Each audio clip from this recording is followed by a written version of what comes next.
Hello, people! Sejam muito bem-vindos. Prazer, Caos.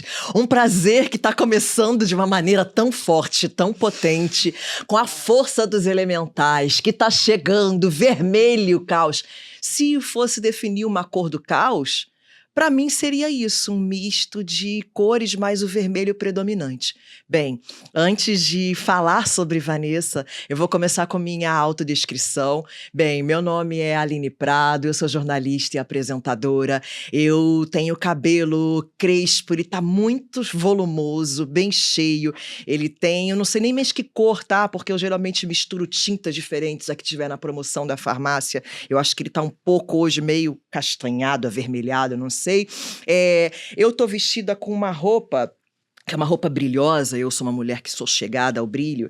Ele é um casaco estruturado com ombreira, uma coisa meio anos 80, e ele tem uma cor... Que cor seria essa, Vanessa? Não sei, Não sei que um cor é rosé. essa, né? Um rosé brilhoso. E tô internamente vestida com... Eu poderia estar falando que eu tô com a força e as armas de Jorge, mas com a licença dele eu tô com a força, com a fé, com o vermelho de Ansan no Açoiá. As borboletas estão aqui e eu também com elas na barriga, porque eu vou entrevistar nessa nobre missão. Eu sou a viajante hoje, convidada para esse prazer que está começando de uma maneira tão fluida, tão lubrificada, com Vanessa Oliveira, CEO da Caosfera, guardiã do campo, Aurora. Aurora, e aí me faz lembrar daquele... que saudade que eu tenho da Aurora da minha vida, da minha infância perdida, que o tempo não traz mais. E quem é a criança que habita essa Vanessa de hoje? Uau! Gosto assim, gente. É uma revoada. É assim, encontrar essa mulher é uma revoada, só digo isso. Olha, é um prazer estar aqui com você hoje. Eu falo assim, a gente se reconheceu ali, ó, no olhar. E eu amo quando isso acontece. E isso acontece dos dois lados. E a gente fala, vamos viver mais? Vamos inventar alguma outra coisa para a gente fazer e acontecer? Né? Meu nome é Vanessa Oliveira, sou uma mulher branca. Hoje eu estou com uma blusa preta, cheia de brilhos e com uma caveira colorida. Eu acho que ela diz muito sobre esse momento de mortes e mortes dentro, com muitas cores. Estou com um brinco do povo Yawanawá, que eu amo, sabe? De muitas cores também, colorido. Tenho um cabelo curto, enrolado, meio castanho, meio ruivo. E tô aqui, assim, com muito amor hoje, assim, porque quando você me pergunta a criança que mora aqui, né? Cara, ela é uma criança muito doida, ela é uma criança muito curiosa, ela é uma criança muito inventiva, sabe? Quando eu falo de Aurora, né? Eu falo que a Aurora, ela é o espelho, né? Para o caos que está dentro de você e que você não está deixando ele viver. Tá com medo da criação que o caos ele traz, né? E a destruição que o caos ele traz também. E o telefone tocou. Hoje, gente, olha, eu vou falar uma coisa. E tá no pra modo você. avião, mas é porque eu tenho alarme para levar meu filho no futebol. Alguém vai levar ele lá, pelo amor de Deus. Vão então, levar, tá bom. vão então, levar. Isso que é o mais importante. Que loucura. A gente estava falando antes da gente começar o programa, porque hoje tudo aconteceu. E aí eu falei assim, cara, quando tá assim... me dá uma paz, me dá uma alegria, me dá sabe? Eu sinto que assim, uau, vamos. Sabe, porque nada pode ser um problema. Tocar o seu telefone não pode ser um problema. Inclusive, deixa sabe? eu desativar o alarme, senão daqui a 8 minutos ele vai tocar de novo. Pronto, vamos. Mas é sobre isso, sabe? Eu lembro quando a gente começou a viver a pandemia e eu falo muito que assim, as pessoas começaram a ver que os filhos existiam dentro das empresas. Sabe? Quantas mães, às vezes, elas têm medo de dizer que vão levar o filho para a escola ou que precisam levar o filho para o médico, aí inventa uma outra coisa porque não quer falar que é isso. A gente precisa amadurecer, né? Esse lugar de muitos encontros que nós somos, né? O pessoal, o profissional. E aí, voltando à criança, essa questão da Aurora, eu acho que, assim, eu adoro esse nome, né?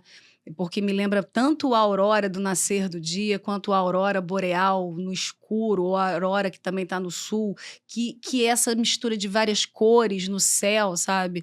Que tem a ver com o sol também, mas ao mesmo tempo porque está ligada ao sol, aos raios de sol e de vento, mas que está na escuridão, sabe? Eu acho que a criança que mora em mim, ela é uma criança muito colorida.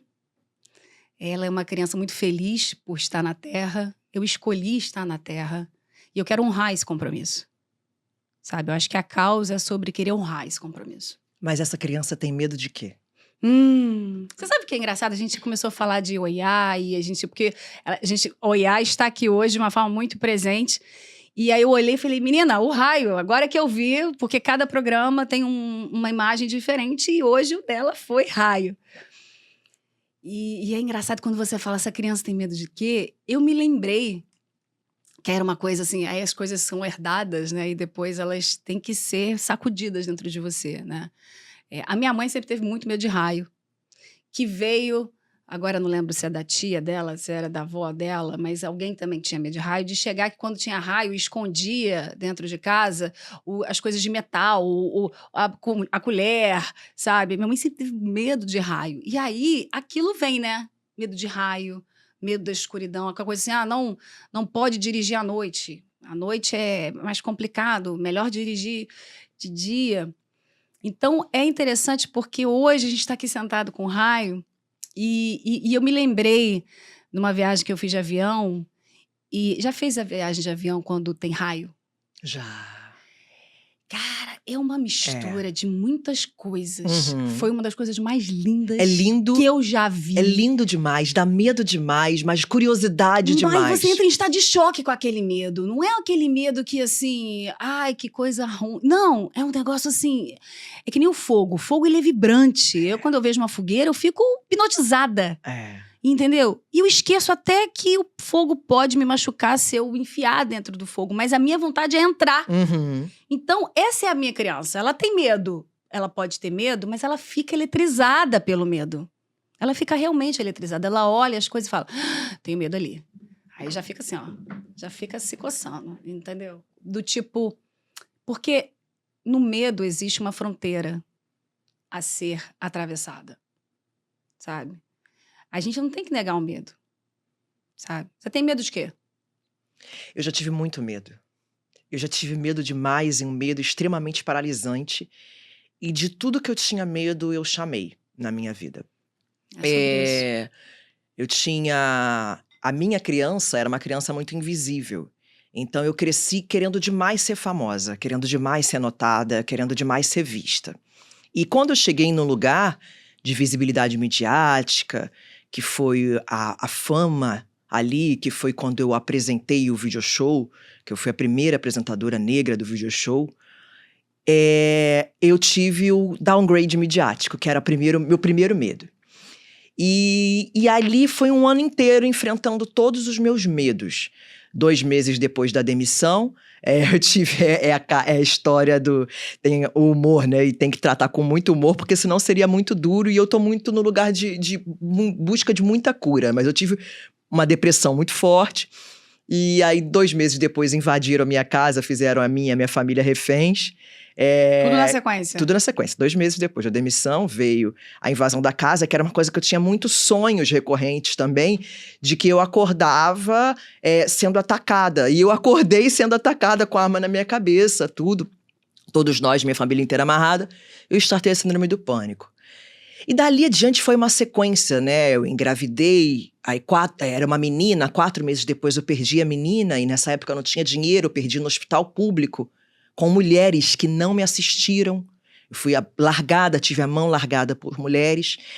E quando eu fui entendendo tudo, inclusive o motivo da minha demissão ali, que foi uma causa estritamente racial, eu estava já muito no fundo do poço. Então eu tive que enfrentar todos os meus medos. E o meu medo maior era o medo de morrer. E eu morri. Eu ia falar isso, amiga, porque você tá falando, eu tô assim, é uma morte atrás da outra. E eu morri. E eu lembro que uma vizinha minha, numa das crises muito fortes de pânico, Ela falou, você não pode evitar o medo. Você tem que abraçar o medo. E antes de eu saber que eu era filha de Oxum, o meu marido me chamou. Aline, vamos, tem uma cachoeira em Vargem Grande. Vamos na cachoeira. Na descida da cachoeira, eu tive uma crise muito grande de pânico, muito forte de pânico. E eu fiquei muito roxa, cianótica, sem conseguir respirar. Meu marido teve que me levar durante 1 quilômetro quase no colo. A gente parou numa... que era uma birosca mesmo na época. Hoje é um grande restaurante chamado Tô na Boa. E a dona desse restaurante veio, ela falou, você tem ansiedade? Você tá passando mal? Eu falei, eu tenho ansiedade, pânico, depressão. Você toma remédio? Eu falei, tomo 3 tarjas preta. Aí ela falou, para de tomar remédio, você precisa disso aqui. Isso aqui, quando eu olho a placa escrita Tô na Boa, tá escrito Comunidade Quilombola Cafundá Estrogilda. Aquilo ali que ela estava falando é o Parque Estadual da Pedra Branca. Eu precisava estar ali. E isso tem exatos 7 anos. 7 é o número da perfeição. 7, ele conclama tantos encerramentos e aberturas de ciclo. 7 é o dia que eu nasci, 7 de agosto. E eu tô há 7 anos ali naquele lugar, eu nunca mais saí daquela comunidade quilombola. A mãe da Gisele, a Maria, ela é rezadeira. Quando eu a conheci, semi-analfabeta. Hoje ela já está alfabetizada, mas semi-analfabeta. E eu coloquei aqui a mãe, o pai de santo, né? Que seria a baiana. Eu coloquei aqui à frente porque eu entendi totalmente a força da ancestralidade que me rege. E aí eu conclamo toda a ancestralidade. Porque ali é uma comunidade de cafusos, né? Os negros ali que se relacionaram com indígenas e que tem aqueles negros de cabelo liso. E sabe, Vanessa, ali naquele lugar, eu reaprendi a viver em comunidade. Eu nasci numa favela, no Morro do Dendê, na Ilha do Governador. E eu sonhava tanto em ter visibilidade, em crescer, em ser famosa. Eu sonhava tanto em me destacar, que eu entendi naquele lugar ali o meu poder do nada. E no poder do nada, e aí eu fiz questão de deixar isso aqui porque eu entendi algumas coisas. Primeiro, que é o que Emicida fala, tudo que nós tem é nós. Nós somos nós. Olha. E outra, que tempo é um dos pseudônimos mais lindos de Deus. E ele coloca tudo no seu devido lugar. Tempo é orixá.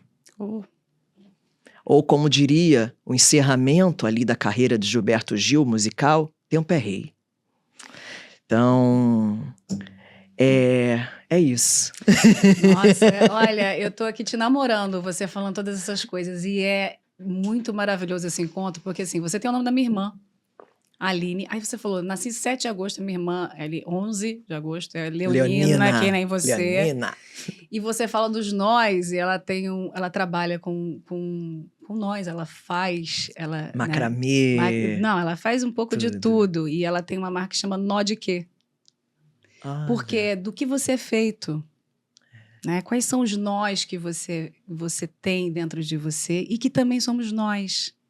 E se você vai para dentro do corpo humano mesmo, você vê que o cérebro é uma junção, né? É aquela massa encefálica, é uma junção de nós. O nosso intestino, que é o nosso segundo cérebro, é uma junção de nós. É tudo uma junção de nós, é tudo uma construção. E eu falo muito do artesão, né? O quanto que a gente precisa abraçar esse lugar da gente criar os nós, da gente criar, tecer, né? Novas histórias, novas cores.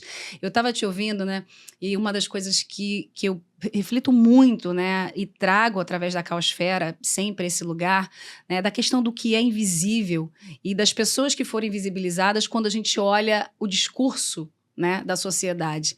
E aí, como mulher, eu trabalhei muito lugar dentro de mim porque eu achava que eu também não estava sendo vista e que eu precisava ser homem para ser reconhecida naquele lugar. E aí, quando eu olho, né, várias pessoas que se sentiram invisíveis, sabe a sensação que me dá? Porque, assim, o invisível, ele existe. Aí que tá, né? O invisível, ele não está sendo visto por uma limitação de percepção do outro. Mas o invisível existe.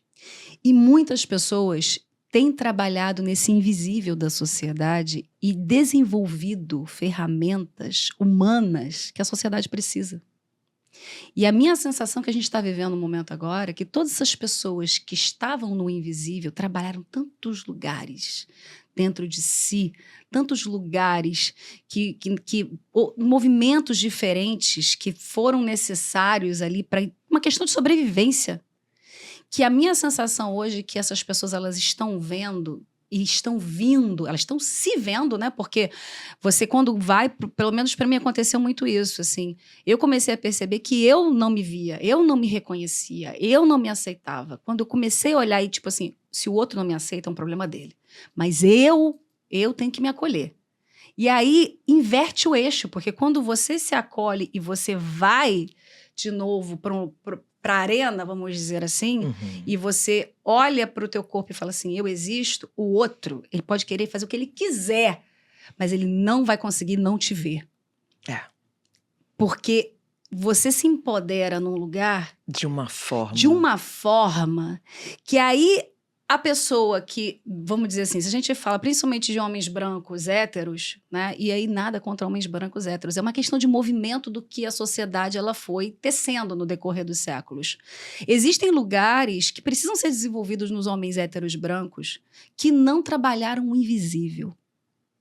E aí a gente começa a ver mestres de invisível. Entende o que eu estou querendo dizer? Eu dei uma grande volta aqui para trazer, porque quando a gente fala de caos, a gente está falando do invisível humano, porque as pessoas não enxergam muitas coisas que somos, a gente acha que o corpo é só essa coisa física, e não é, sabe?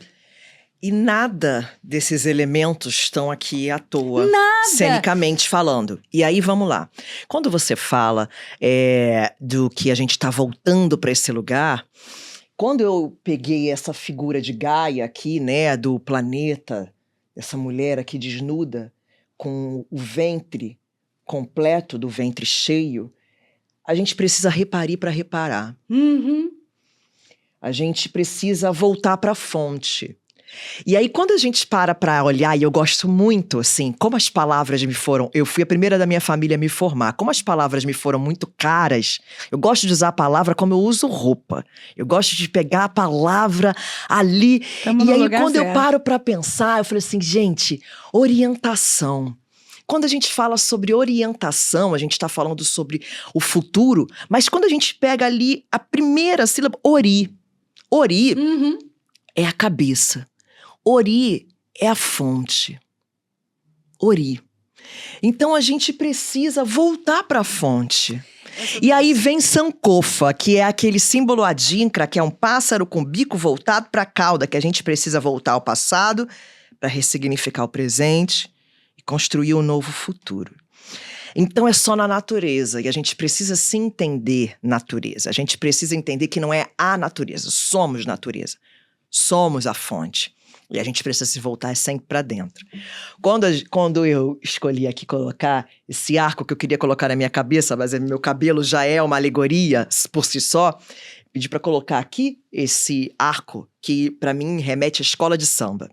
E aí você estava falando desses invisíveis, Vanessa, que eles estão agora se tornando visíveis. E eles estão vindo à tona. Estão. No carnaval... E estão trazendo um novo conceito sobre o que é ser visível. Isso que é... É muito forte. No carnaval, quando você para olhar, no carnaval tem algo chamado que é a síndrome do guardião do portão. Gatekeeper ali. Quem deixa entrar e quem deixa sair. Né? Que são os negros, invisibilizados o ano inteiro. Que geralmente trabalham em portaria... auxiliar de serviços gerais. E aí o homem que trabalha durante ali, tá na batucada à noite, mas durante o dia tá servindo. O tempo todo ali, naquela posição de subserviência. Quando ele tá no portão, ele sabe quem pode entrar. Ele sabe quem não deve entrar. Ele tem o poder. Ele entende o poder. E ele entende que ali é território dele e ele é rei. E aí desfila. E o Rio de Janeiro, especialmente, Salvador também. Eu já viajei os carnavais do Brasil inteiro, mas Rio e Salvador, não em todo lugar de Salvador, tô falando Pelourinho, tô falando Carnaval de Salvador, não tô falando Barra Ondina, aquela coisa de playboy, não. Tô falando ali mesmo. Quando você vê aquele empoderamento, aquela ancestralidade, É de aquele arrepiar. axé, Não, é um... e aí o senso de coletividade. E como tudo acontece no meio do caos. Porque aqui no Rio de Janeiro é mistura de tráfico, de bicho, de tudo que é marginalizado, que se junta ali tá ao tudo todo. embolado. Com as pessoas que descem a favela, com a outra rainha de bateria que paga pra estar ali no posto. É um negócio louco, mas que funciona. E aí vai pra apoteose. E aí eu falo assim, cara, o desfile de escola de samba é uma alegoria da vida. Mas você sabe que é interessante quando você traz o carnaval? A gente usa muito o carnaval quando a gente fala de caos. E assim, eu acho maravilhoso a caosfera estar nascendo no Brasil, sabe? Eu falo assim, é um lugar que é caótico. Que, assim, se tem um lugar para ensinar caos pro mundo... Brasil. Rio de Janeiro, gata. Rio, 40 graus, cidade maravilha, purgatório da beleza e do caos. E aí, cara, eu falo muito da questão do carnaval, que as pessoas falam muito da palavra evolução. E aí, às vezes, as pessoas acham que a evolução, né, aquela coisa assim, foi daqui, foi pra uma linha reta, né, diagonal, assim. Aí eu falei assim, gente, quem fala que a evolução é uma linha reta nunca viveu um carnaval e nunca desfilou na escola de samba. Eu brinco que, assim, você tá desfilando num bloco de qualquer escola, né? Você tem uma missão ali, você está contando uma história. Cada escola que está ali, cada enredo está contando uma história. E aí você representa algo, né? E aí, quando você representa algo, você não pode deixar buraco ali na passarela, né? Quando você vê o quesito evolução, o que é aquilo? Aquele quesito evolução, né? Tem um lugar ali que ele é tão... sabe, movimentado, aquela evolução, ela me remete muito mais ao lugar da evolução, que é revolução, que é revolutiva, sabe? Onde você tá dançando de um jeito, o outro tá dançando outro. Aí quando alguém vê o buraco, você só escuta, o buraco! Alguém tem que tampar o buraco. Porque a harmonia tem que funcionar. Tem que funcionar, sabe? Aí você fala assim, quando eu gosto muitas vezes de desfilar na ponta, assim, sabe? Na brincadeira. Assim, você vai segurar a ponta? Porque na ponta não pode deixar buraco. Eu falei, não, tá tranquilo aqui, entendeu? Porque a gente tem que ir pra tudo quanto é lugar. E não é a coisa do tipo assim, você avisa pro outro. Você tem que perceber com o teu corpo. Você tem que chegar lá com graça. Você tem que chegar lá, você não tem que sair correndo. Você tem que chegar lá e representar o teu movimento e abraçar o teu movimento e abraçar o movimento do outro, que Sim. pode estar virando completamente. Eu olho aquilo e falo, gente, que coisa mais linda é isso.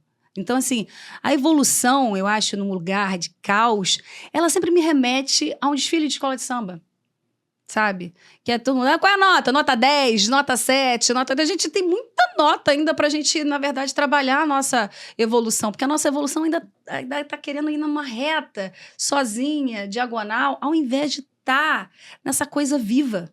E quando você está falando da evolução dessa linha, né, diagonal para cima, para baixo também é evolução. Exatamente! E isso é vida. Exatamente! Isso é vida, porque eu faço um trabalho social no Degase, né, que acolhe menores em confronto com a lei, que estão cumprindo medidas socioeducativas.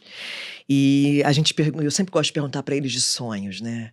Qual é o seu sonho? Muitos não têm sonhos. E alguns outros que têm sonhos, sonham com estabilidade. E eu fico tentando explicar ali que estabilidade, linha reta, é morte.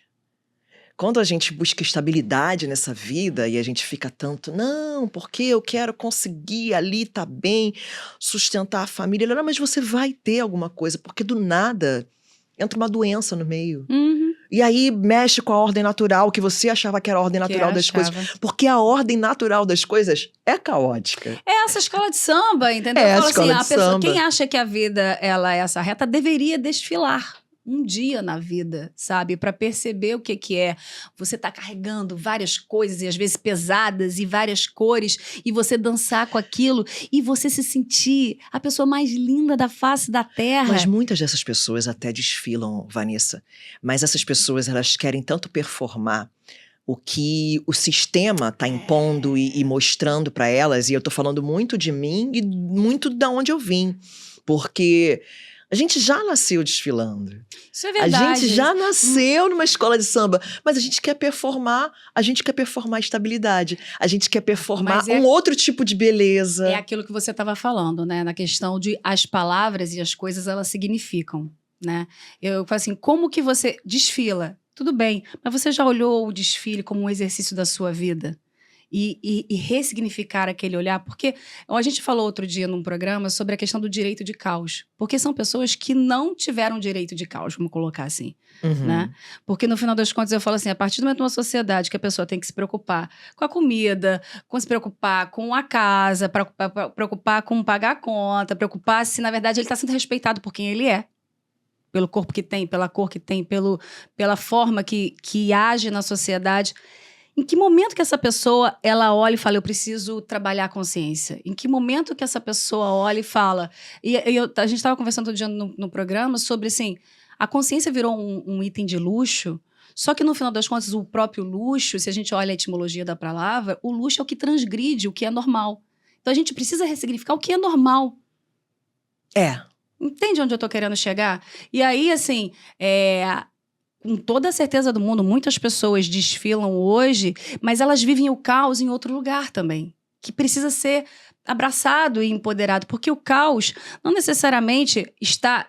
Eu falo que o caos está em vários lugares, né? Você tem uma sociedade que encaixota, que fala que você tem que ir por ali, mas ainda assim, eu falo muito do jeitinho brasileiro, o tanto de gente que cria novas formas, ali também tem caos. Ali. Sim.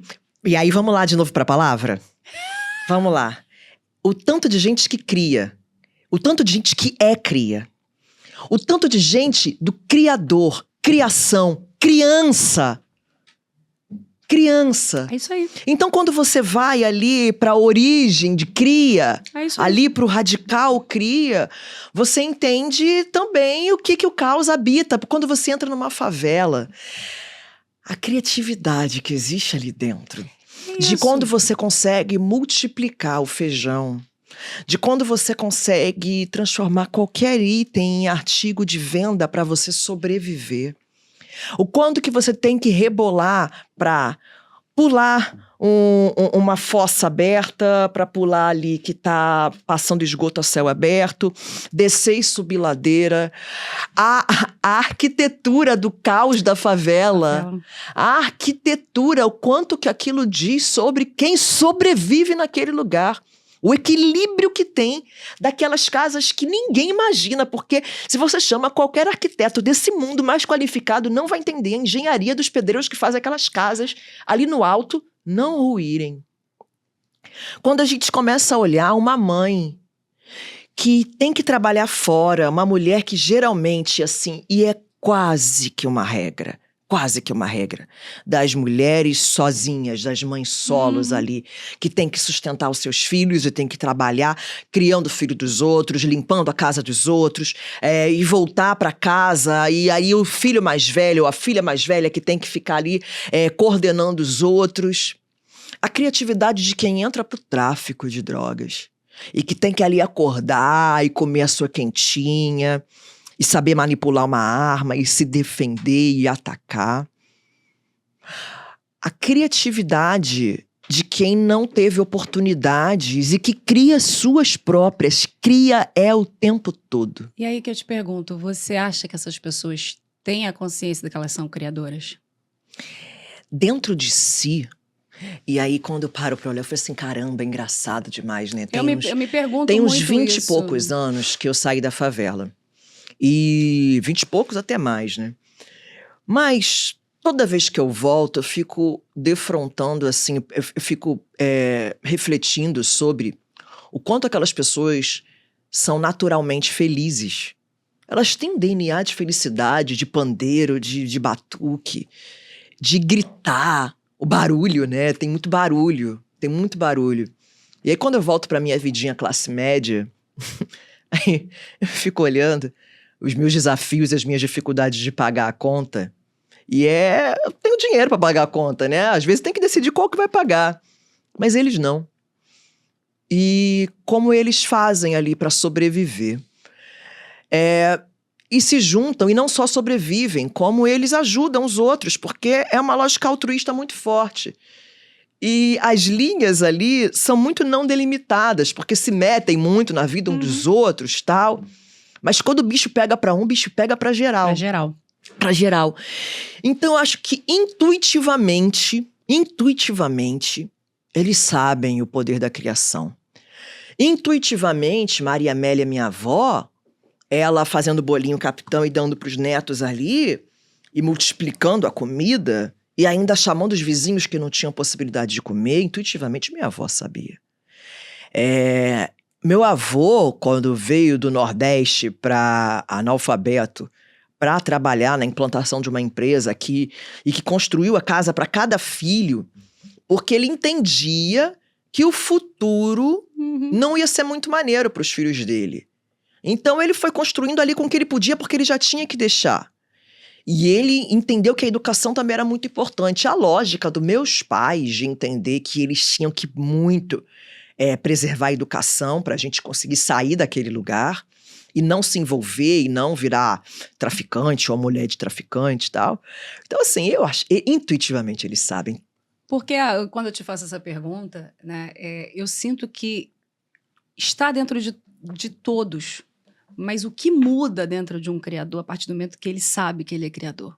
Onde sai, não só está na intuição, mas está no poder de olhar e falar assim, eu posso criar. Eles não precisam performar. Eu acho que essa coisa que a gente vai criando tantas camadas e vai se vestindo com a armadura de um ego que vai tomando conta um espaço muito maior do que o ego tem que tomar, e vai se vestindo das glórias fofas e das ambições estéreis. Então, a gente vai se perdendo de si, vai se perdendo da fonte, vai se perdendo da lua, da intuição. Você diz que, na verdade, essa criação, você acha que já está intuitivamente e ela não precisa mais ser destacada nesse sentido? Não sei o que é não ser destacada. É porque eu me pergunto o quanto, na verdade, né? É porque está ali intuitivamente, ela está acontecendo, e aquela pessoa está vivendo, e ela está criando, e ela está buscando caminhos. Ela não vê um caminho, ela vê 20. Né? E diferente de pessoas que estão na classe média, classe alta, que não consegue ver um, às vezes. Né? Só que o ponto é, o quanto, na verdade, eu gosto muito de olhar esse momento que a gente está vivendo, né? Que as pessoas batem muito nas redes sociais e na internet, e na questão, foi assim, gente, vamos lá. A gente vive um momento onde todo mundo pode ser o seu canal. Todo mundo pode abrir ali um lugar de comunicação e de voz. E aí, você vai ouvir de tudo. O quanto a gente está preparado para ouvir de tudo. O quanto, na verdade, vozes que hoje elas estão num determinado grupo, elas têm poder para muito mais gente. E estão começando a acessar demais, né? Quando você está falando dessas vozes dos invisíveis estarem emergindo... É esse lugar, entendeu? Então, assim, tá na intuição, tá presente, e aquela pessoa tá vendo, mas aquela pessoa tem tanto a contribuir. Entende? E aí, eu me pergunto sempre isso. Eu falei, na hora que aquela pessoa se empoderar do criador que ela é, da criadora que ela é, e fala assim, quer saber? Eu tenho a ensinar para outros grupos. Eu tenho para ensinar para outras bolhas. Eu te pergunto isso porque é uma provocação que eu quero muito fazer, e eu fico pensando assim, como que a gente entra e traz pessoas de realidades diferentes para outras realidades diferentes, entende? Como que a gente faz o colapso de ondas e de bolhas? Porque causa sobre isso. O colapso já está acontecendo, né? Já, mas não de forma consciente e empoderada, e muitas vezes, né? Quem está se empoderando, vamos embora, né? Mas tem muita gente que está mais assustada do que olhando e falando, ok, esse colapso é uau! Você está falando isso e eu penso no Maria Lúcia, né? Que é essa presidente lá do Quilombo, Cafundá Astrogilda. Maria Lúcia, ela nunca tinha entrado numa sala de aula. Hoje ela é convidada para grandes faculdades para ela dar aula sobre ervas. É isso. Para ela ensinar o poder das ervas. Ela que é a rezadeira, curandeira, ela faz garrafada, ela faz remédio, faz emplastro. E ela, inclusive, é minha super curandeira de vida. Tudo eu vou recorrendo ali a Maria Lúcia. Eu deixei de tomar os meus remédios todos porque ela vai me guiando ali. Maria Lúcia existe. É minha grande médica. E os saberes ancestrais, assim, que ela tem. E eu fico olhando para ela, é interessante que ela tem tomado... Eu conheci Maria com uma postura de preta velha, arqueada. Maria está agora... Maria está com os ombros erguidos. É sobre isso. Maria está com outro olhar, ela está com o queixo mais em riste. Ela tá sabendo quem ela é. Porque ela, naquele momento, ela percebe que ela é uma contribuição viva. É. O tempo inteiro. E ela não tá mais... É engraçado isso. Ela não tá mais se permitindo ser... Ela tá entendendo quem tá chegando perto dela. Sim, e ela não tá mais se permitindo ser usada e estuprada. Porque o que acontece também, quando a faculdade chama Maria Lúcia, não remunera esta mulher e chama pra ela contribuir ali, sem remuneração, Ela não vai. sem uma honra, ela ia. Agora ela Repensa, para. Ela para e fala, repensa, qual o valor qual da o minha valor? Presença? Porque a presença dela, muito mais do que precificação, é valorosíssima. Então, mas quando eu já tô falando pra você do jeitinho brasileiro, essa é uma palavra que eu quero tanto esgarçar, trabalhar e trazer ela em um outro lugar. Porque, Jeitinho assim, brasileiro e malandragem, porque a malandragem é Exu. E como que a gente se perdeu disso, exatamente, a gente né? se perdeu e a gente precisa resgatar, porque levar a Maria Lúcia, né, para, por exemplo, estar numa sala com vários europeus e falando da experiência dela, ou de americanos, levar ela para uma sala de gringos, Uhum. entendeu? No sentido, tipo assim, cara, a gente tem que exportar o jeitinho brasileiro como uma tecnologia. E é tecnologia ancestral. Porque é uma tecnologia ancestral. Entende? Porque, assim, eu falo muito aqui no podcast que, assim, a tecnologia não é a máquina. A tecnologia é saber fazer. Em que momento que a gente só pegou e colocou na máquina? E a gente acha que é o celular, é a televisão. Maria Lúcia é uma tecnologia viva. E como é que eu exporto Maria Lúcia? Entende? E aí, o Brasil, ele me provoca em lugares assim, que eu fico maluca, e eu amo isso, porque quando a gente olha, eu falo assim, tem que olhar os movimentos do Brasil, né? O Brasil, ele tem essa mistura, é um lugar dos povos originários e dos que vieram depois. É passado, presente e futuro latente. Não é assim, o passado tá agora. As pessoas colocam o passado como se fosse aqui, ó. E é interessante porque hoje mesmo, né, no dia que a gente tá fazendo esta gravação, que não necessariamente é o dia que vai passar a gravação, caiu uma árvore na Amazônia e acharam embaixo dessa árvore, você viu isso? Acharam embaixo dessa árvore um cemitério que era de altíssima tecnologia. Redondo, né? Redondo, e eles fizeram, era como uma cápsula redonda, que eles faziam o armazenamento dos corpos, mas era de altíssima tecnologia. Altíssima tecnologia. E era junto com peixes, então estava ligado a rituais de nascimento, né? Ali também. E eu fiquei assim, cara, olha que incrível que a gente está descobrindo tanta coisa da Amazônia agora. E vai descobrir amanhã, e depois, e depois. A gente tá ligando, falando tanto, a gente fala sobre a tecnologia egípcia, a gente fala sobre a tecnologia maia, mas a gente nunca parou para estudar a tecnologia dos povos originários daqui da nossa região, do Brasil. E agora tá se descobrindo muita coisa.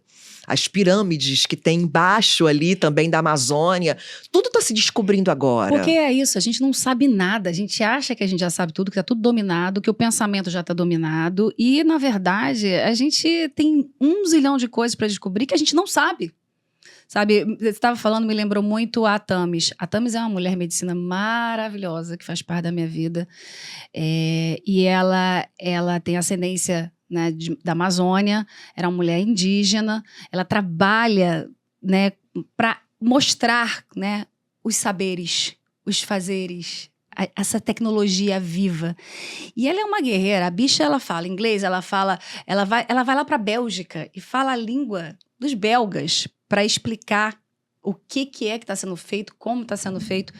E aí você estava me falando, e eu estava me lembrando de uma experiência que eu tive com ela, que a gente fez, ela fez uma experiência de fazer uma tenda de suor. Só que aí ela falou assim, não, mas a gente não vai entrar na tenda de suor pronta, vamos montar uma tenda de suor, todos nós aqui. Aline, o que se aprende? O que se aprende montando uma tenda de suor? O que é uma tenda de suor? É feito... Quando a gente fez... Agora eu não vou lembrar o material direito se foi com bambu ou não, mas você pega com... Acho que a gente tentou com bambu. Você vai cruzando, vamos dizer assim. No caso, eu acho que era bambu. Se não for bambu, depois eu coloco na descrição. Frequências de inspiração, eu coloco o material correto. Você vai cruzando... Você vai fazendo uma tenda com a natureza, com coisas que já foram largadas na natureza, que já não estão... E você vai criando uma estrutura, um esqueleto. E aí você faz com o corpo. Então você tem que pegar o bambu e você virar junto com o bambu. E aí o outro vira com o bambu também. Entendeu? É um trabalho em grupo. E aí você vai amarrando um no outro. É um trabalho coletivo ali, entendeu? E aí e é uma estrutura, né, que ela é móvel, que ela é leve, mas ela também vai arquitetar ali uma solidez para aquela tenda. Entende? Então tem todo um trabalho coletivo ali que é assim, cara, você pode fazer isso num dia, mas a sensação que você vai ter é que você viveu 10 anos ali. Porque a forma como o outro trabalha com você, a forma como você sente, você se curva. Eu adoro a palavra se curvar, as pessoas. Porque é o seguinte, tudo depende de como você usa as palavras. Sim. Sabe? A gente tinha um livro aqui que era da Clarissa Pinkola, volta e meia estava aqui na mesa, que fala muito das mulheres que correm com os lobos, né? Eu falo, tá na hora das pessoas conhecerem as mulheres que se curvam com as cobras. Sabe? Porque aí é um outro lugar, né? Você conseguir se curvar à natureza. Sabe? A honra de estar ali naquele lugar. No candomblé, na Umbanda, a gente se curva. E a gente se curva, sabe? Sim. E aí você monta toda uma estrutura, depois você coloca em cima, né, coisas para tampar, e você, dentro dessa tenda, você faz um processo de fogo forte. Uau. E aí, no processo que eu participei com a Thames, ela conduz toda uma cerimônia de entrada, toda uma cerimônia de fogo ali naquele processo, cantos, onde a gente canta para o norte, para o sul, para o leste, para o oeste, cada um com uma representação, cada um com um animal e um lugar onde a gente está se curvando e a gente está honrando, sabe? E aí, ali naquele momento, quando você está numa tenda de suor, onde você está, você é fogo, naquele momento. Tem gente que não consegue ficar, porque você tem que, de fato, entrar num processo de transe. Você entra num processo de transe com a natureza, que você já não sabe mais quem é você, quem é o outro. Eu acho que isso é a vida e é a morte. A vida na plenitude.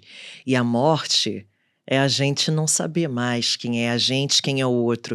O que eu acho que é o renascimento é a gente se entender parte do universo. Na plenitude de se entender molécula. Sabe? Deu ser... Para agora de falar. Esse silêncio que tem um barulho no fundo. Para mim, isso daqui é a vida, morte e vida. Sabe? É o sentir. É só o ser. Eu tenho essa mente caótica e esse olhar, né, muito sinestésico, na verdade. É engraçado, porque se a gente parar aqui e ficar em silêncio, eu e você, eu escuto tanta coisa. E se a gente parar, eu quando faço alguns treinamentos, né, eu faço um treinamento de pertencimento, né, e é um curso, né, de oratória, e eu falo que palavra é magia, né, verbo é magia. Totalmente. E a gente quando as pessoas ficam tanto na ansiedade de aprender a se posicionar, aprender a falar em público, é porque quer performar. E você só vai ser ali se você se entregar. Quando meu telefone tocou no início aqui do nosso bate-papo, você continuou falando porque você entendeu que não existe erro. A vida não existe erro. Eu falo que o erro, ele é um lugar para você desviar. Ele é só um lugar para você fazer assim e fazer assim. Você acabou de fazer o movimento o movimento da água. Então assim, o telefone tocou.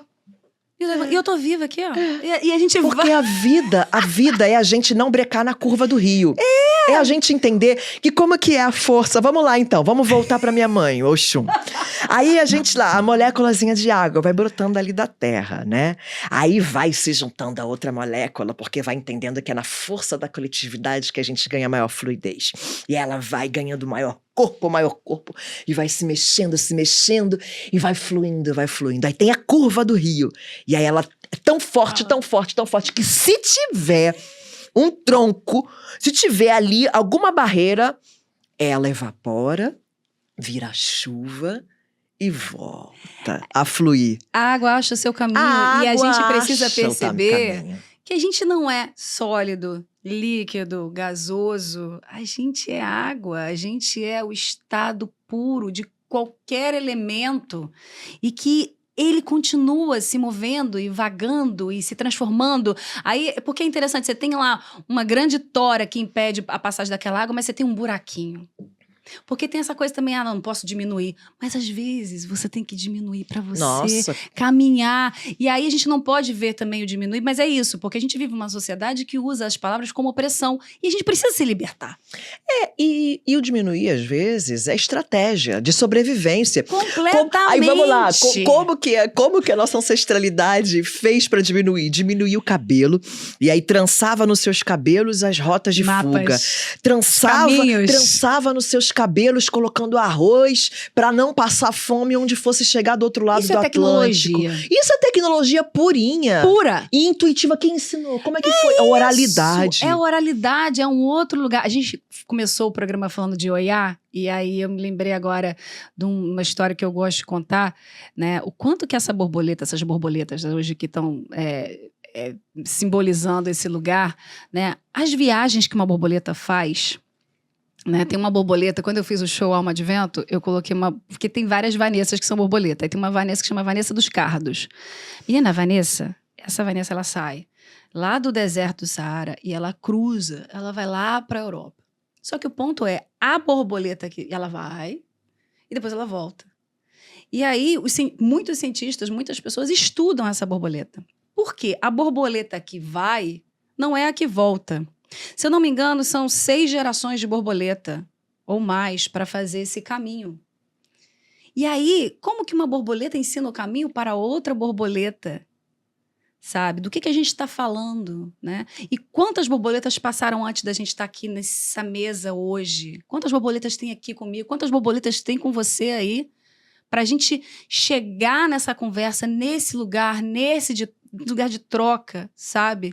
Eu brinco que eu falo assim, os cientistas, na verdade, muitos acharam durante um tempo que as borboletas elas iam a esmo, morrer na Europa, entendeu? E eu falo, eles não conheciam a borboleta.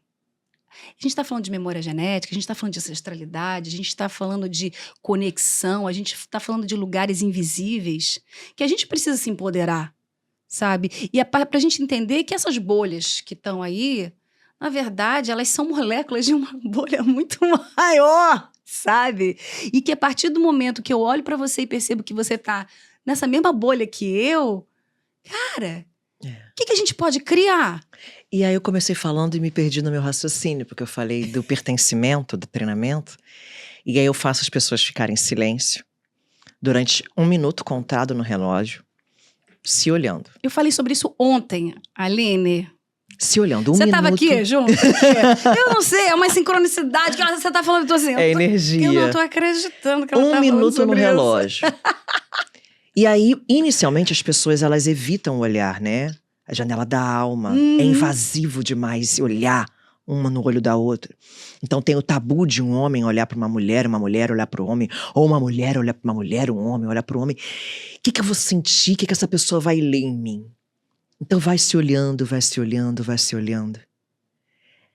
E aí, quando a gente para depois de 1 minuto para olhar, a gente consegue ver dentro da íris do outro que quem está refletido é você.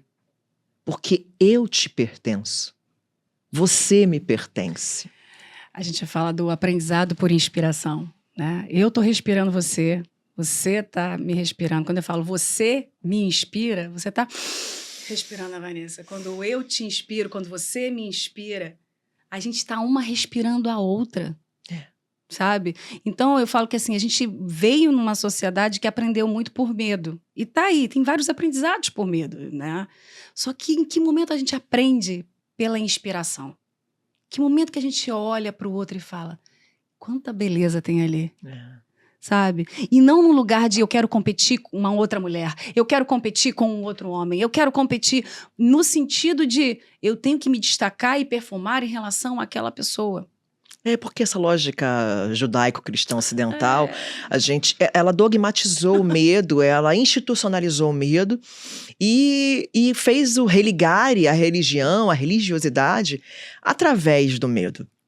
Eu cresci tendo que apagar a minha ancestralidade. O meu avô, que era de terreiro, se apagou tudo porque todos viraram ali neopentecostais da minha família.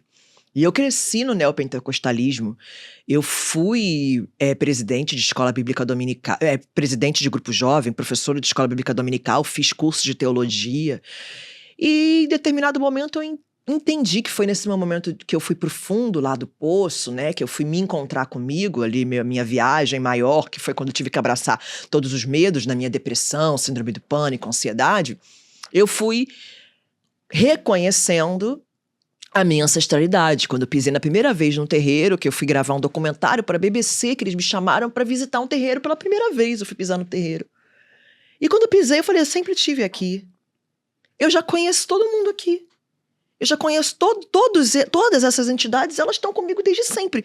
E elas sempre ocuparam os meus sonhos, elas sempre caminharam comigo à noite, elas sempre caminharam comigo de dia, dentro da mata, na escuridão e na clareza, para me esclarecer.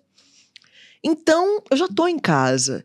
E aí, quando me perguntam qual é a sua religião, eu não sei, candomblé crente, creandomblecista, macungóspel. Mas, Líria, eu acho maravilhoso quão caótica você é, assim. e assim, antes da gente terminar esse papo, tem uma coisa que a gente fala muito na Caos, e é uma coisa que é super importante a gente olhar em outros lugares. Eu falo muito que a gente tem que abraçar a escuridão, né? O ser humano tem problema com a escuridão na pele e no céu. Tem problema com a escuridão do desconhecido, sabe?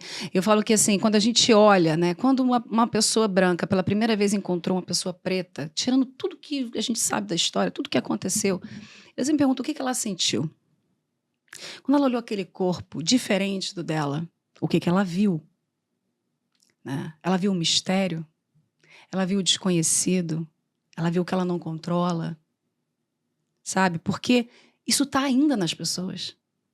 Sim. Sabe? E a gente precisa, eu falo que é sempre assim, as sombras são as coisas ruins e a clareza é a coisa boa, sabe? Aí terminando nessa linha de raciocínio que a gente tem outro podcast, mas por exemplo, você pega aquele mito que todo mundo adora falar da caverna de Platão, né? Porque quando ele sai, né, a caverna de Platão, então as pessoas dentro da caverna tem o fogo e tem as sombras dessas pessoas que são vistas como monstros.